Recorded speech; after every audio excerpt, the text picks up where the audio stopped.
Life is so fragile, and we're constantly reminded just how fragile life can be, especially when we or a loved one is told we have cancer. Cancer survivor myself, I can tell you, we still feel very alone in this journey. There's a study that's been showing that patients who are socially isolated have a worse prognosis, have a worse outcome than patients who are socially interconnected. Buddies for Life is a non-profit cancer support group for those whose life has been impacted by cancer. Humor, hope, heart, and hugs. Humor, hope, heart, hugs, and a whole lot of love. Share this with your friends and family and support this community in every way you can. No one should face cancer alone. I am a chemo buddy for life. We are a buddies network. No one does cancer alone. Be a buddy. And we are all here for you as a community of love. We are chemo buddies for life. And if you've heard 3 words, you have cancer, for yourself or someone else, you belong with us at Chemo Buddies for Life. Healing through connections.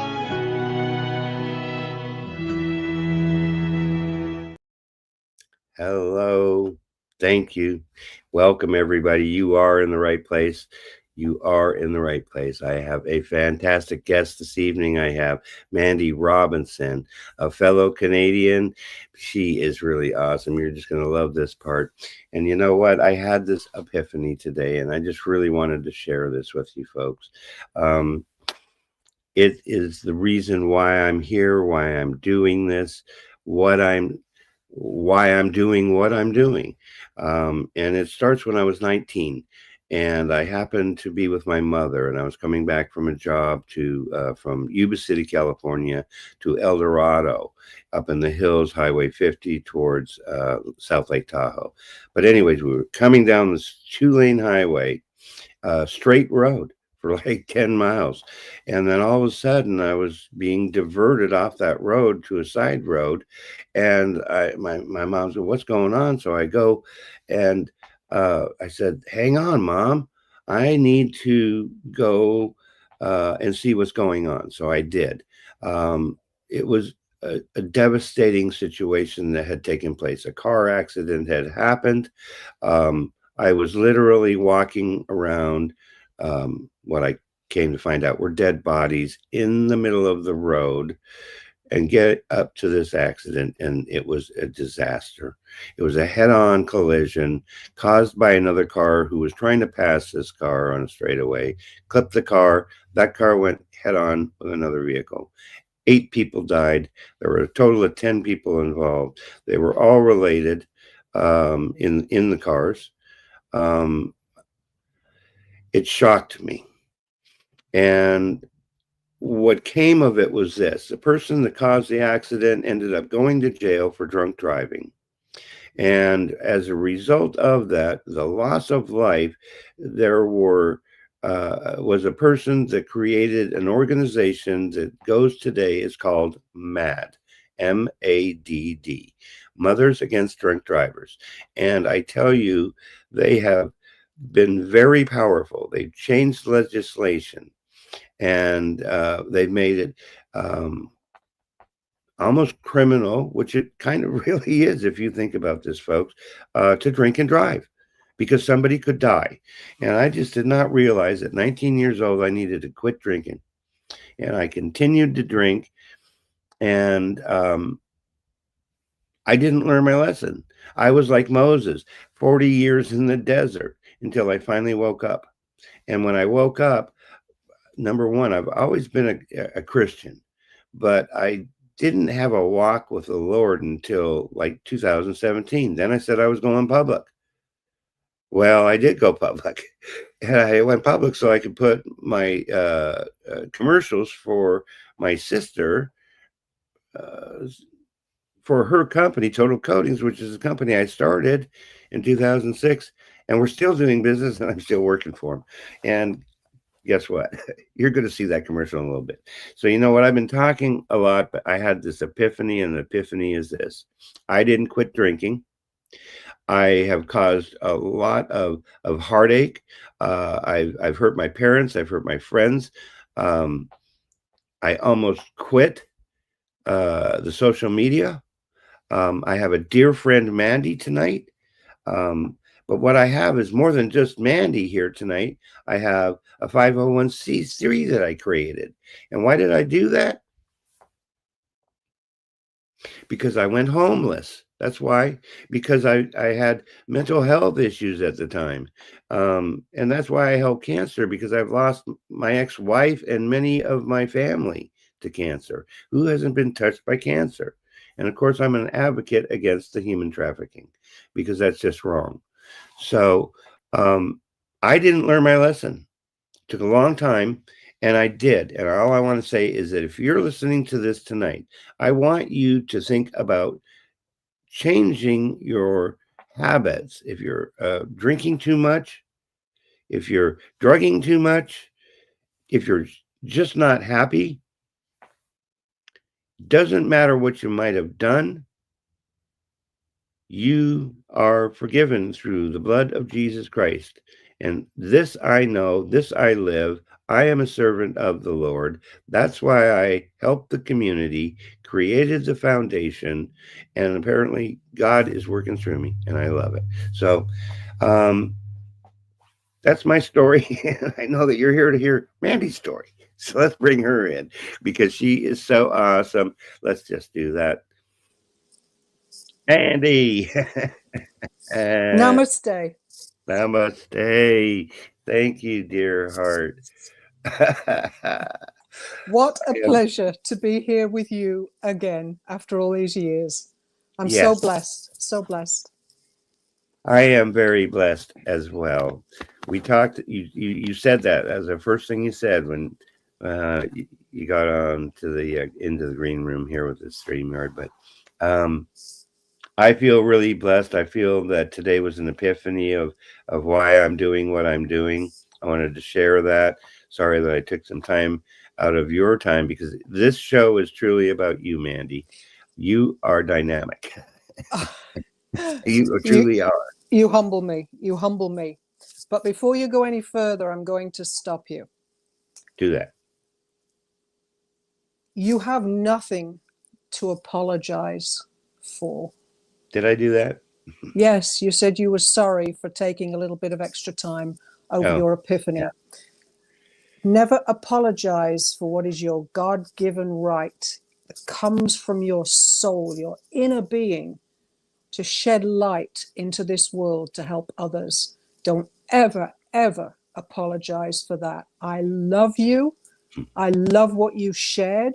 And I hope we get to know some more as we go along. Yes. And you're so right. And that I've been working on using the right words. Words are powerful, aren't they? Yes, they are. Well, you're with a wordsmith, so maybe we can help each other. Well, I've said it before, I'll say it again. You know, I do these for educational purposes, so that people can learn, they can grow. And you know what? I'm still learning and growing because I allow it. You have to allow it, right? You have to have an open heart and an open mind. And if you can wake up every day and say, what can I learn today? What have I got to learn today? How am I going to learn it? Who's going to teach it to me? Or it might be something in a book or an event. But wake up with that. I'm here, Lord, use me. Teach me and use me. And that's how I live my life. You're so awesome. I just got to tell you, folks, Mandy is like tremendous and such a beautiful heart. Thank you. And I'm so glad that we reconnected. You were on this show.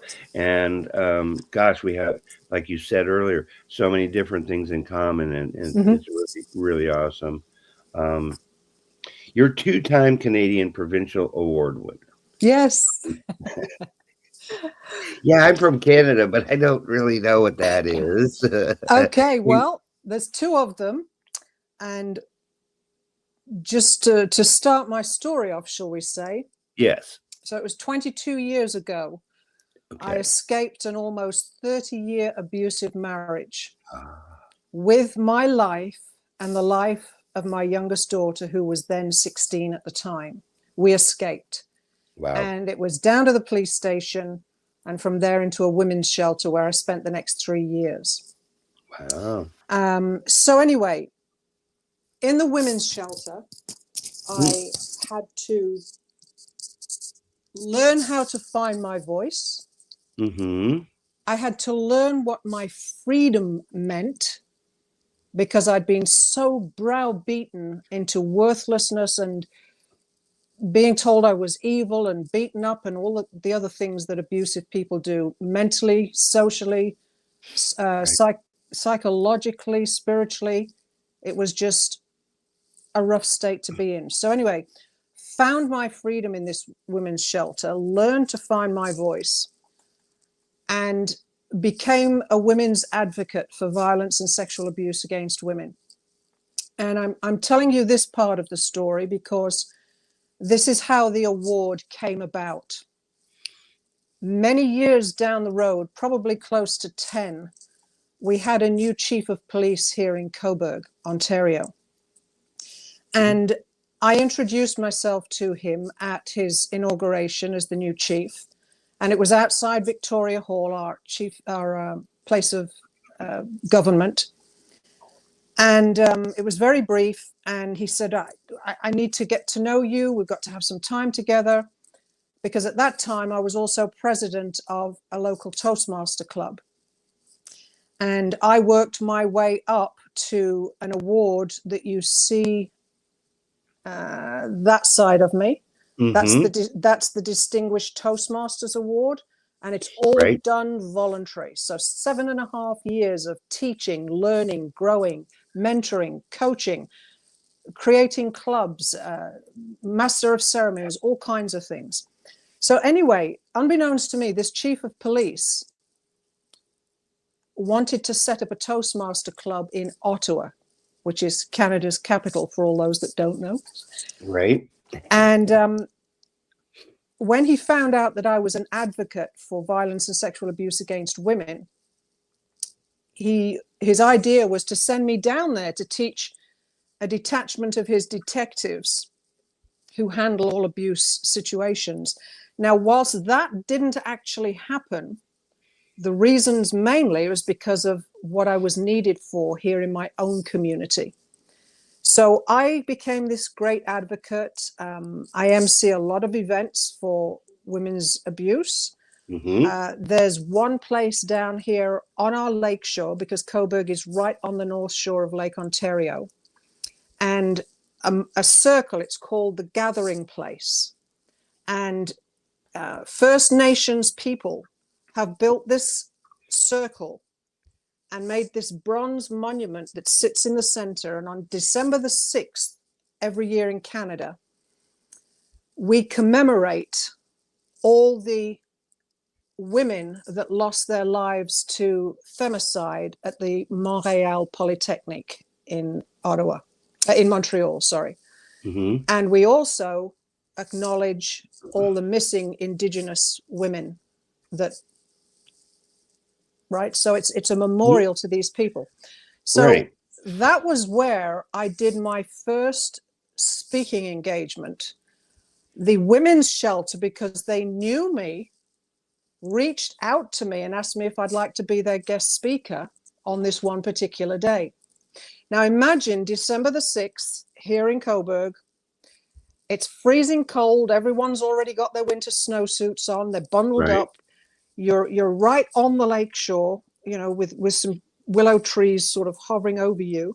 And it's usually the lake is whipped up, the wind, and it's biting cold. It's about 50 to 100 people that usually attend.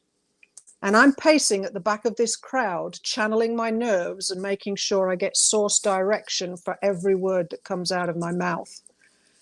And the MC gives the bio, calls me up, and I kid you not, and you can ask any one of the people that were there that day.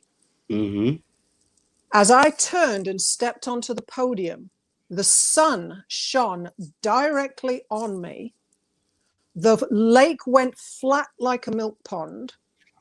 The wind ceased. And I got this ovation for this, and it went into a women's magazine, which is all over Ontario. I just forget the title because this is many years ago.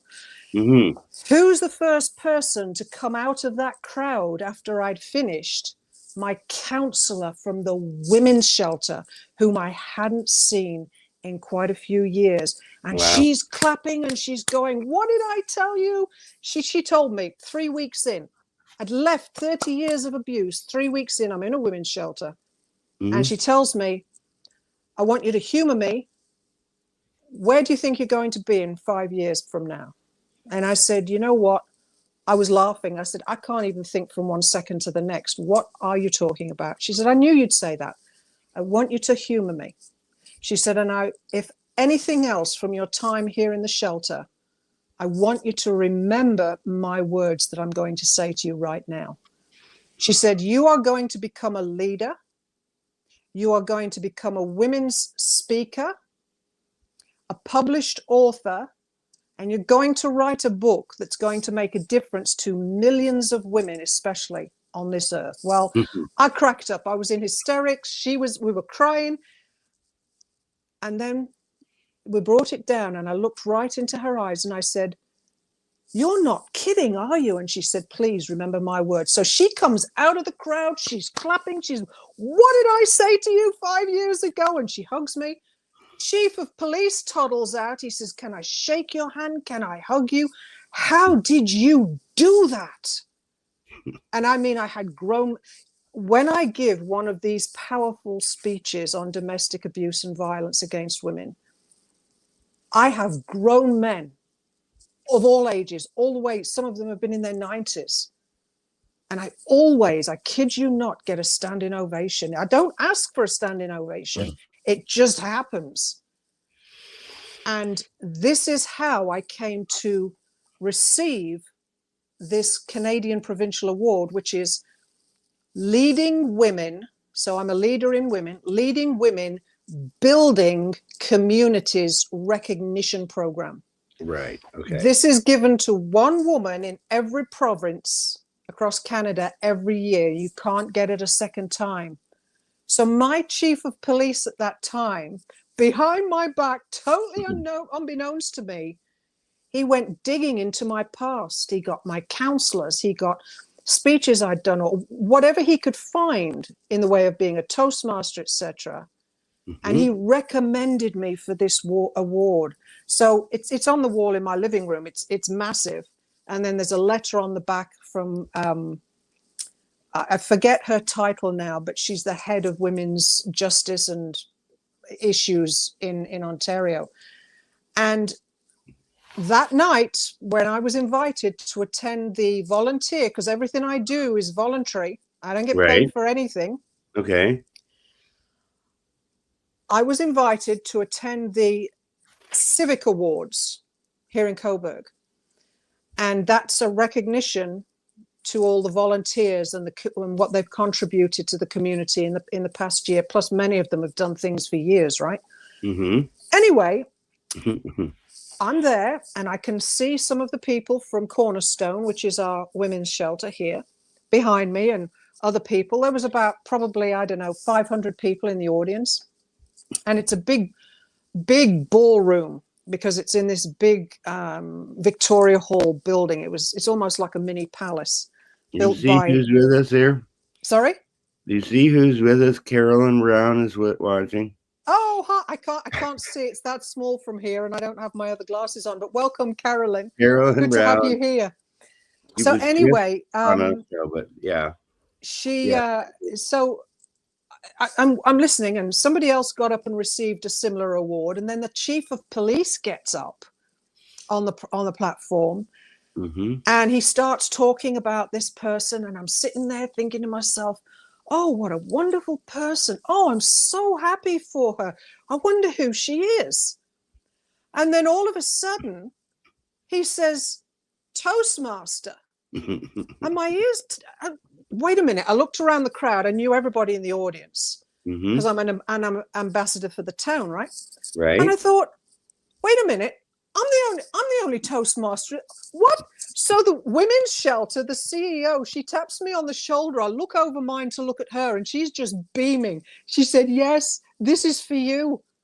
So I was called up on stage to receive this honor, this just for something that I do, that I'm passionate about, that I love, and I help people, and I change lives, women's lives especially.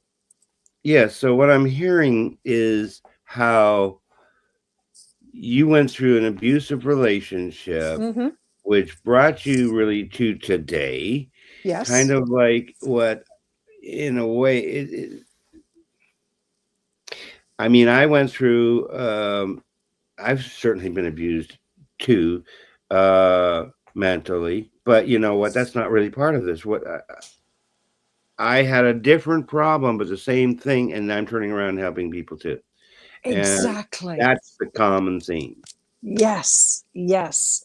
And as I like to teach people, no matter what we've gone through before this moment, let's think about this. There is only ever this moment in time.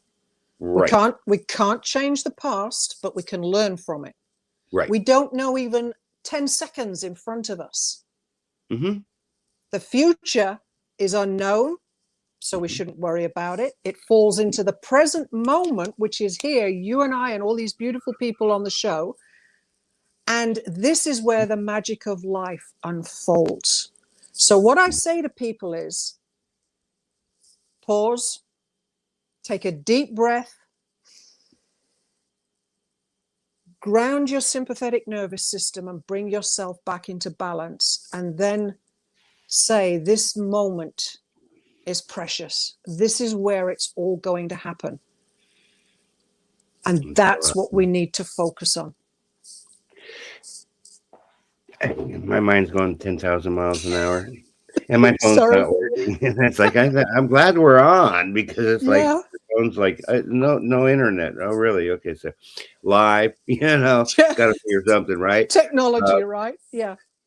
But, okay, if I get my thinking straight here, Toastmaster, you've got so much to share with us, I know. We're going to probably have to have you back. Truly, Mandy, we will. Seriously, that's what happens. I do a podcast and then it's, okay, we want you back for another one. So, okay. Oh, I missed the point.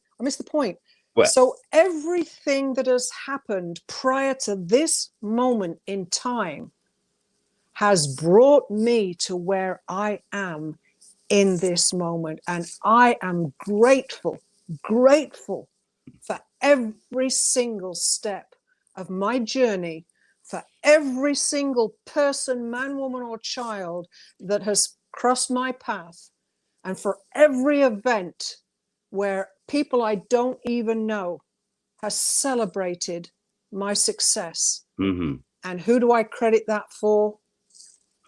God above. I'm here, but for the grace of God go I. Thank you.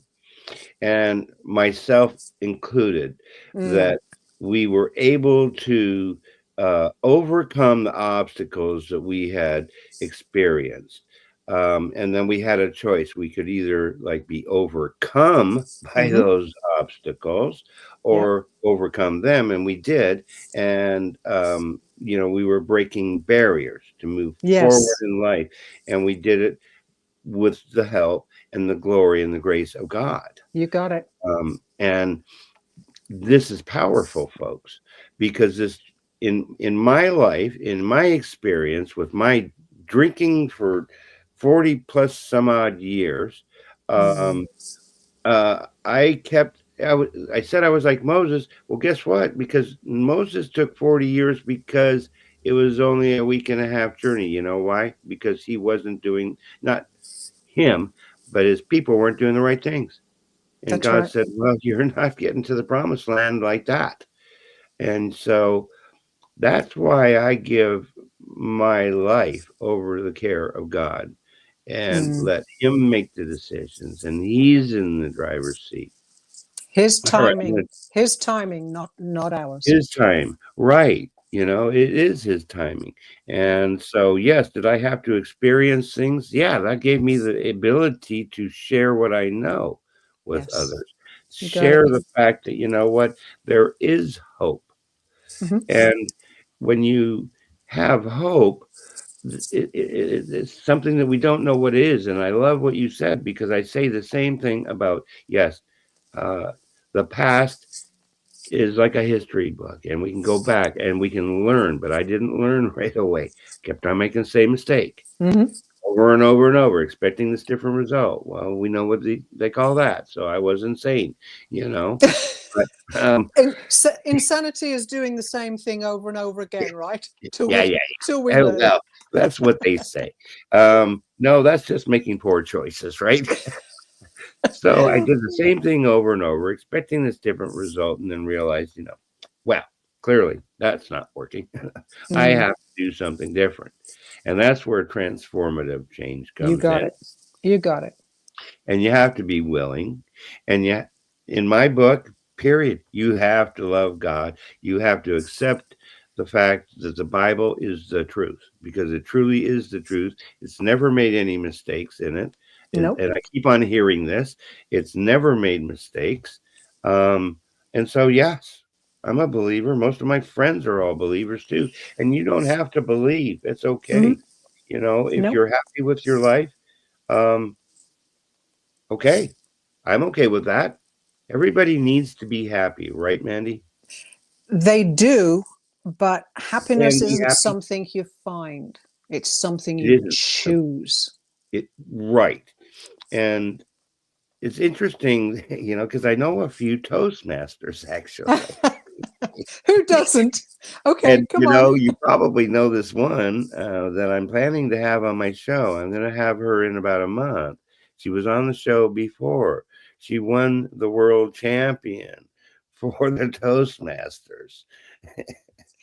Was it the first woman that won? Yes. Yeah, I can see her face. Yeah, I can see her face. I can hear her voice. But it's been a few years. Beautiful woman too. Yeah. And then I've got Dinesh. Dinesh is coming up. He's a Toastmaster. I've got also I didn't say her name, folks. I did that for a reason, right? Yes, the anticipation. So Valentine Mrezwika, I think I said this right. Yeah, don't ask me to pronounce that. Yeah, he's from Africa.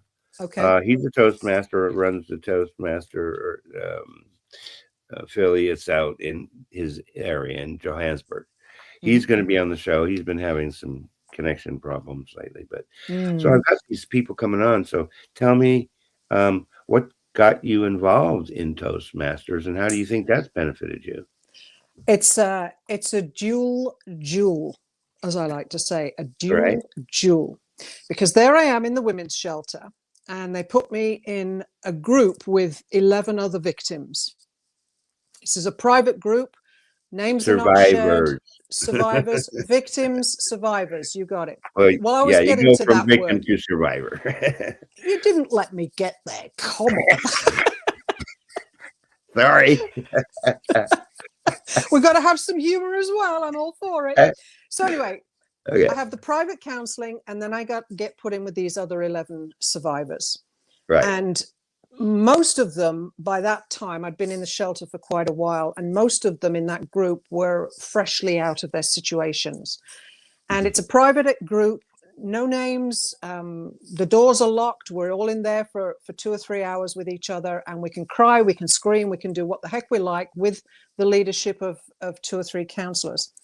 So anyway, on I'd been to this group, and it was a 12-week group. And at the 10th week, I think it was, I said to my counselor, I said, I don't know if you know, I said, but I'm a poet, and my poetry, as much as I've written it, it's been hidden away because of the abuse, right?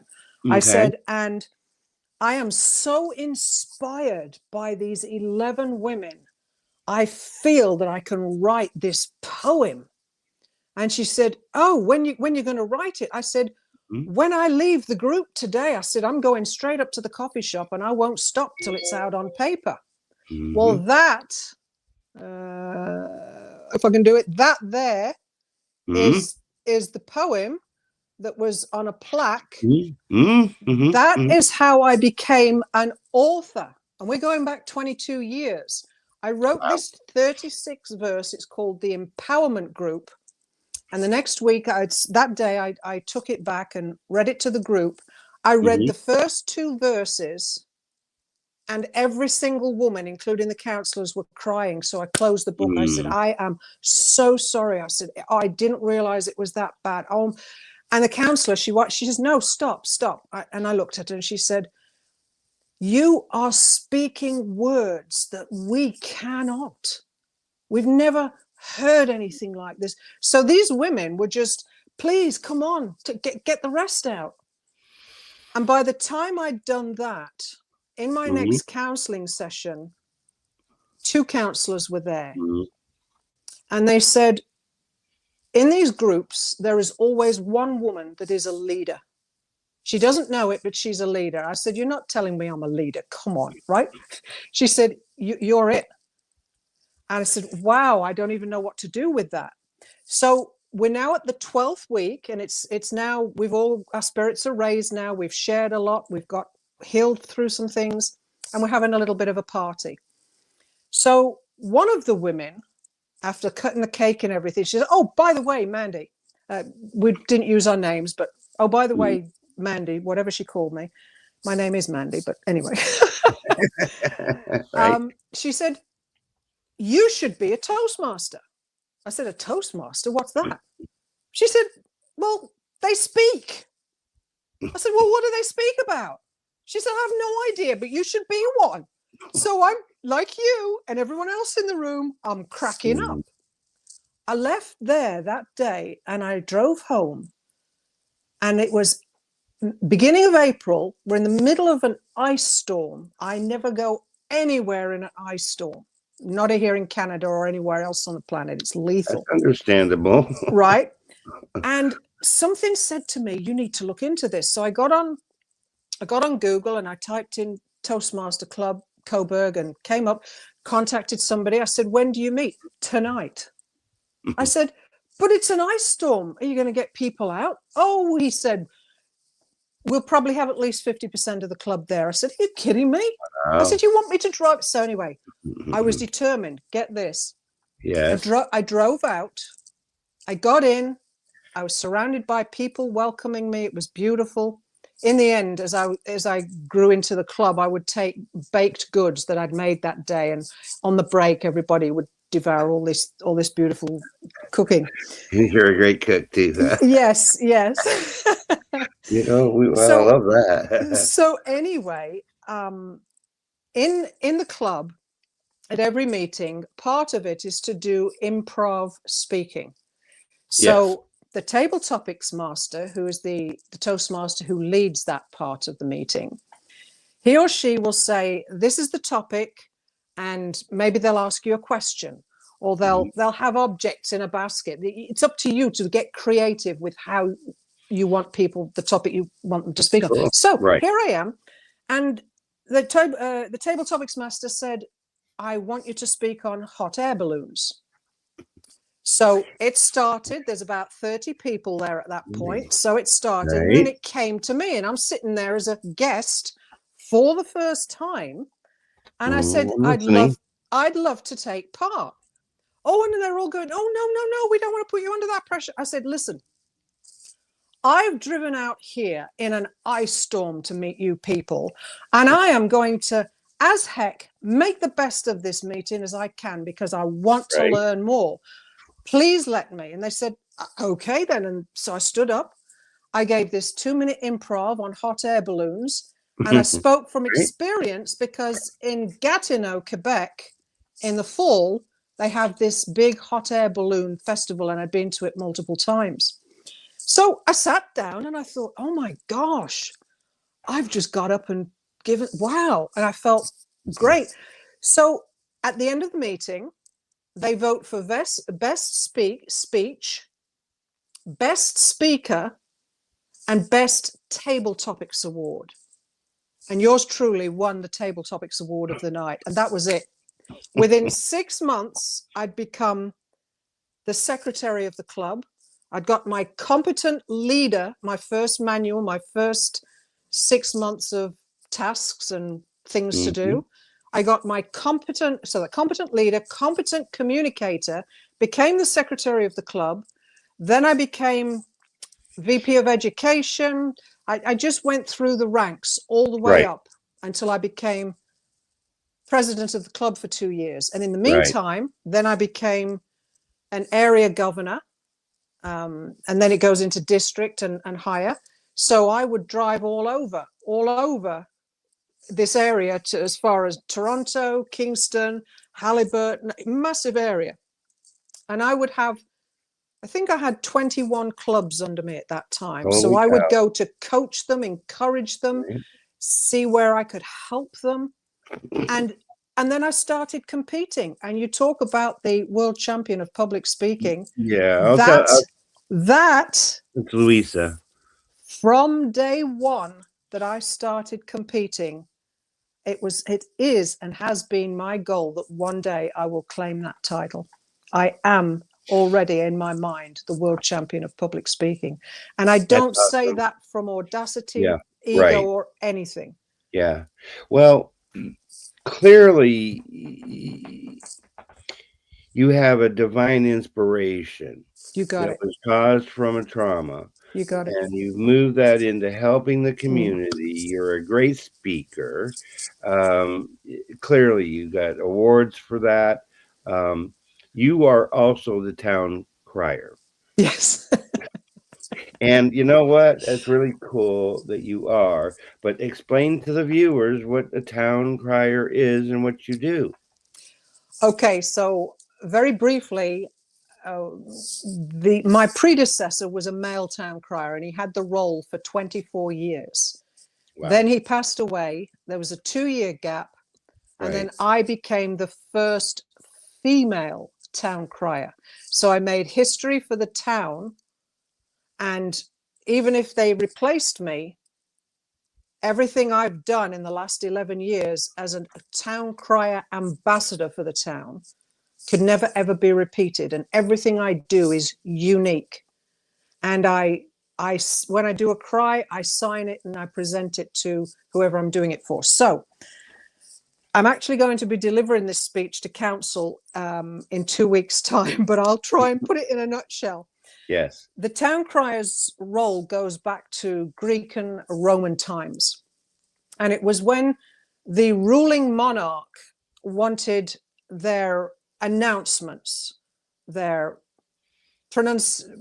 they wanted carried out across the land. Announcements, yes. Yeah, not more than just announcements, though, but just anything and everything to do with proclamation. That's the word I was looking for. Thank you very much. Their proclamation. Mm-hmm. So the town crier had to be a person in good standing in their community, had to have eloquent speech. And there's many, many qualities to this. I'm just giving you a handful here. Otherwise, we could be here all night. And had to be able to command the audience, because this was coming from the monarch. This was a royal appointed position. And mostly in those days, it was done by a man. And in later years, women became town criers too. Now, in days gone by, if you messed with the town crier, if you upset the town crier, threw eggs at them, or whatever you chose to do, that was a sentence of death, because you were insulting the king or queen at that time. So, to show how that has come from Roman Greek times down to today, some years ago, the now deceased queen visited a heritage site in Alberta, Canada. And the town crier was in the lineup. You know how they put everyone in the lineup, and the queen has gloves on and she shakes their hand, just a quick word with them. The town crier was on the very end. And when she got to him, after he took off his hat and bowed, she said, you do realize, don't you, that it is within my job description to protect you as my town crier. And that was on the TV, that was in the papers. So whilst it's not royally appointed today, although technically it is. It's usually the local council in a community here that appoints it. So a lot of tradition has come with it, but in some areas they see it more as for entertainment, and I'm just trying to bring back the tradition. So I will do all the civic awards, the business achievement awards. I'll do opening of Parliament, whatever it is, in Victoria Hall. I will do openings of new businesses, and usually at these events the mayor is always present, right, and maybe some of the councillors and other dignitaries. We've had the Governor General from Ottawa come to an event. We've had the Chief of the House in Toronto come down with the members of Parliament, the federal members of Parliament. Wow. When any dignitary, we've even had the Prime Minister here.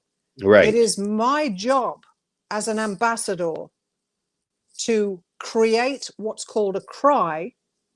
And I'll just give you I had a feeling you were going to ask me about this, so I'm just going to show you something. I don't know how much the readers will be able to see because I'm on a small screen. Right. But let's get this in there you go. position. Yeah. Right? Oh, yes. This was my resume. Can you read what it says on the very bottom? Your new town crier of the year of our Lord 2015. I am Mandy Robinson. Right. So yes. even before I'd been appointed, I had 4 interviews, and this is all my own creation. I burnt the paper to make it look old. These are the town colors. And I declared, even before I knew it, that's how much I believed it was going to happen. I am Mandy Robinson, your new town crier of 2015, and blow me down, wasn't I? So I got appointed. So that's really awesome. You have to have a strong voice too, don't you? That's right. So in Victoria Hall, you go through the main doors, and then you're in this massive foyer, and the coat of arms. I don't have one handy, but anyway, the coat of, yes, I do. Okay. So coat this is arms for Coburg. That's the royal coat that's of beautiful. arms. Yes. Okay. For your town. For my town. So that sits on the floor in the middle of this foyer. And corridors and elaborate staircases go off to the left and the right. And right in front of me, these big doors open, and then you step down into the Old Bailey Courthouse.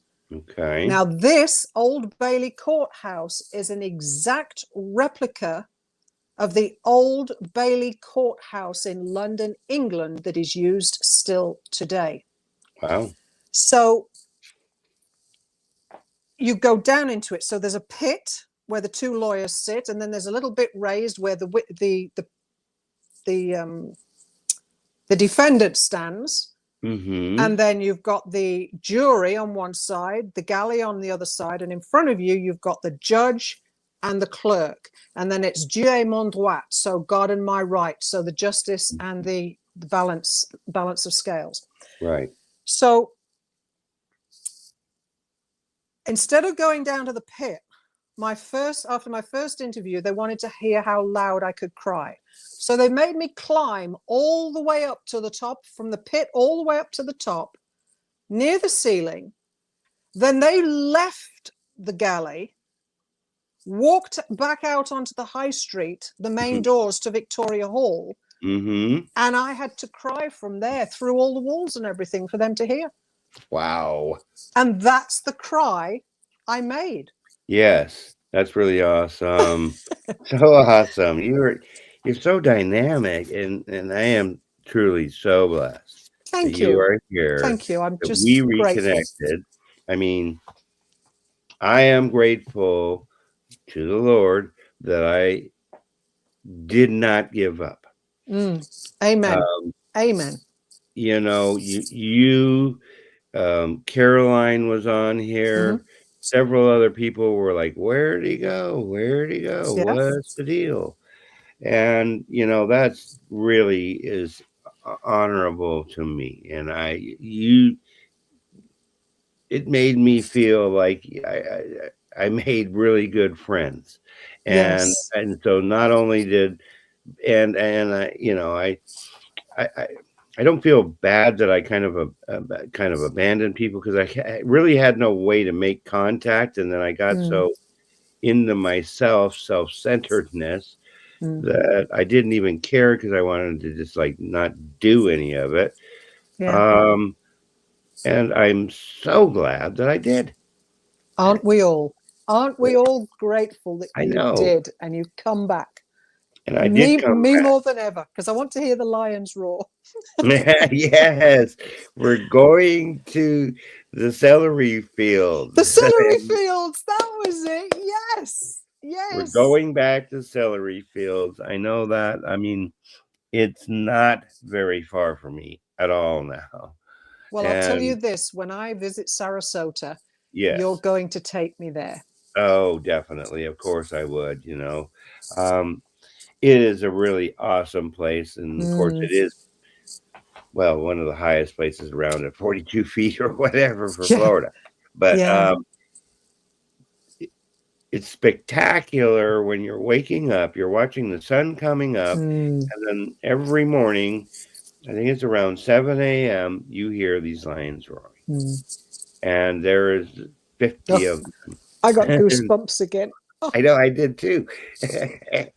And you hear these lions roaring. Yeah. And I remember saying, well, I'm glad that they're in the cage, but I'm not really glad that they're in the cage, right? Yeah, it's a double whammy. But they're being held because it's a sanctuary. What's the word? Not a refuge, but a wildlife sanctuary. It is a wildlife center. It's a place where sanctuary. Sanctuary. Thank you. Yes. Yes, sanctuary, where they get taken care of for the rest of their life instead of being abused. Yes. They were abused, and that's why they're there.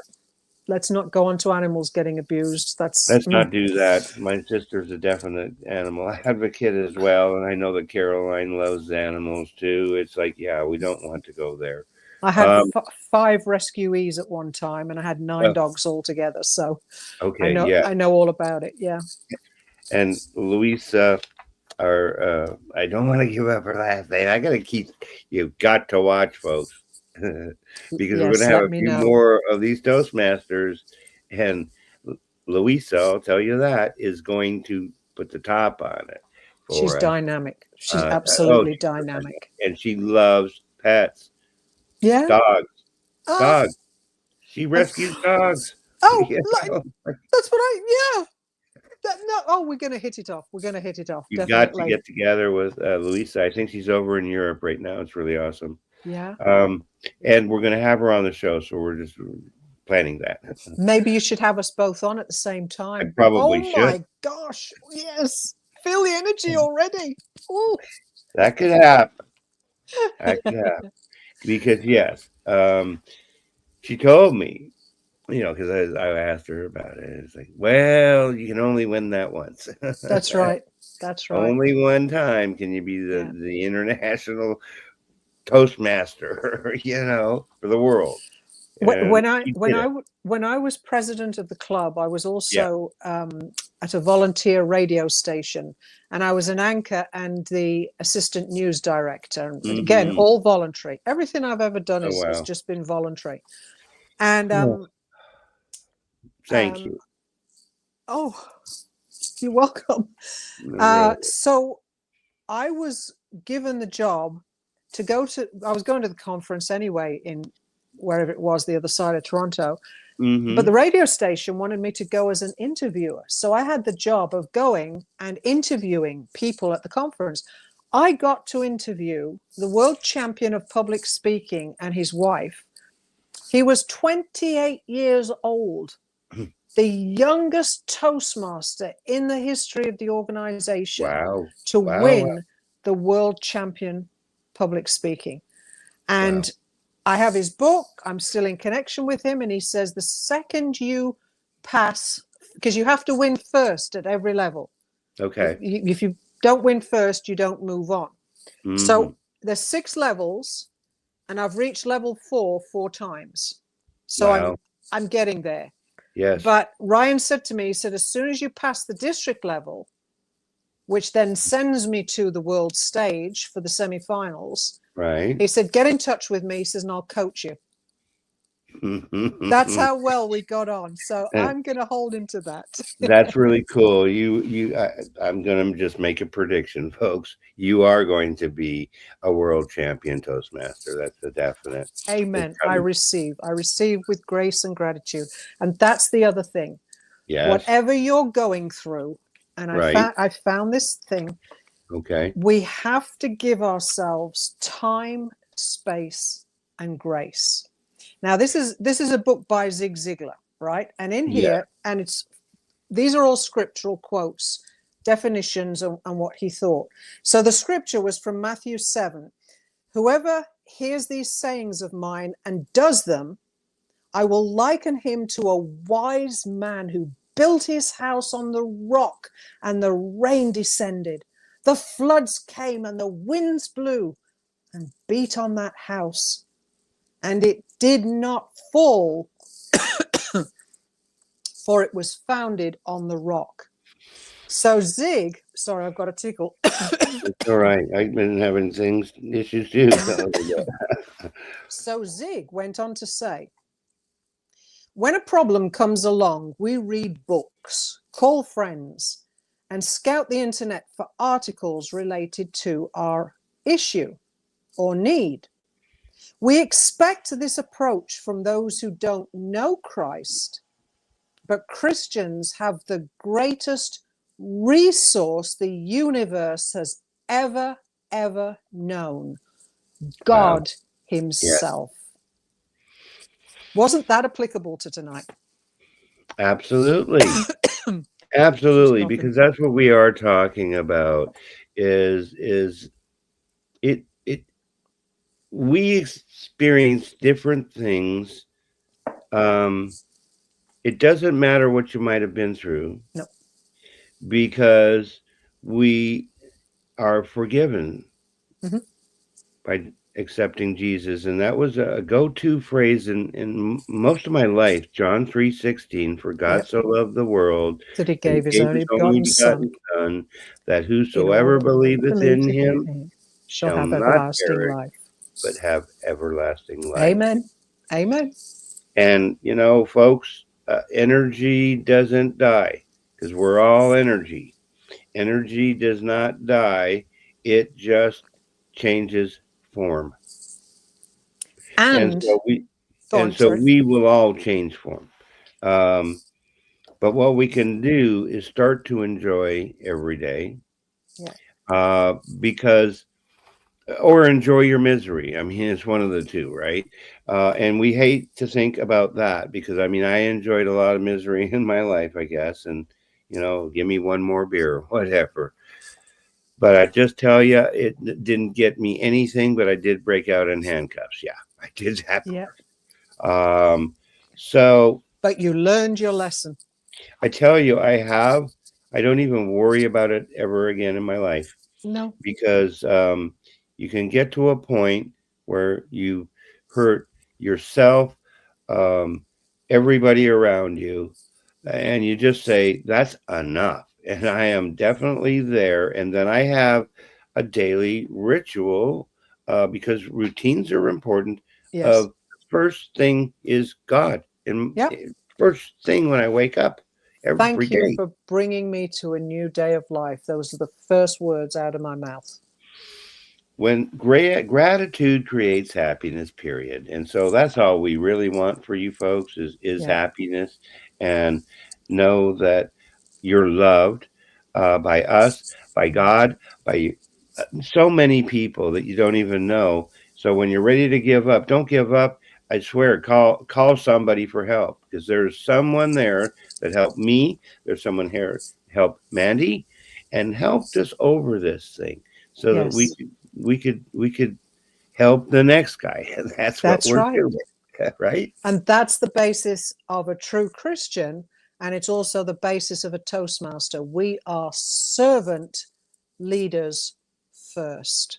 Right. No room for ego. No room for ego. Humility, grace, and gratitude. That's really awesome. I mean, in this picture, there is this purpose-driven life. I've been blessed to be able to teach that several times in the past. Yeah, well, in a jail cell, I taught it. I did. Do you want to hear very briefly? Yeah. Part of that Distinguished Toastmaster Award, that one, I had to do a speech craft, which is with youth. So I went into a detention center of 12 to 18-year-olds who were in for life for murder. Wow. And I taught them once a week for 6 months leadership and communication skills. And I'm telling you, not now, obviously, but you have your viewers have to hear the story that I've given on stages all over Ontario. We do, and I'm definitely, you're coming back because you got great information. We want to share this with you folks. We are kind of out of time. We love you. We care about you. Thank you for joining us. I mean, truly, thank you for joining us. You know, we did not have any commercials at all, and that's okay, you know, because it's not about the commercials, and the commercial is for Total Coatings, the refinishing here if you're in Sarasota. That's not why this is. We're here to just help educate you and help. Hopefully something we've said makes sense. You never know what you say, who it's going to reach, when or where. But if you don't say it, you can't help other people. That's great. That's a great close. Thank you so much, Mandy. We'll join us again. It's Friday. We'll be back on Monday. And we will see you then. I believe Dinesh, who is a Toastmaster, he'll be here with us. We'll see you then. Awesome. Thank you. Thank you, viewers. I appreciate and love you. Bye for now. We love you too.